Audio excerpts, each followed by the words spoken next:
More sadness for Cain confirmed in Emmerdale as a devastating death is revisited. Cain and Maura Dingle's, Natalie J. Robb, world changed at the start of this year as a doctor told Cain that they had found a lump which needed to be tested to see if he had cancer. Things then got worse for the couple as Maura found herself being framed for crimes Celia Daniels, J. Griffiths, committed. While the two were business partners where farming is concerned, Maura played no part in Celia's operation that saw her force young people to deal drugs and make vulnerable adults work as slaves.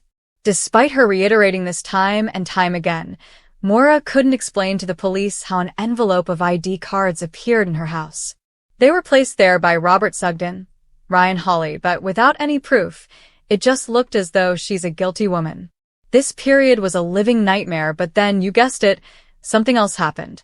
The bodies of slave Anya and Celia were found on Maura's land, which led to her being arrested for double murder. While Maura has been behind bars, Cain has been trying to get his head around the fact he does have prostate cancer. On top of all of this, it's a soap, there is always more. He's also trying to run the garage, run the farm, and be a dad to Kyle and Isaac, Huey Quinn and Bobby Dunsmuir. The pressure was seriously getting to Cain as this evening's episode opened, as he ended up snapping at Maddie Barton, Ash Palmisciano. Maddie stood up to Cain and told him to be more considerate of others.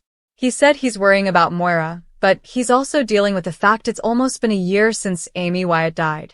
Amy, Susie Merton, and Layla Harding were the three women who died in the limo crash in February 2025. Cain had forgotten about this as he's been so caught up in everything else and felt awful when Maddie reminded him.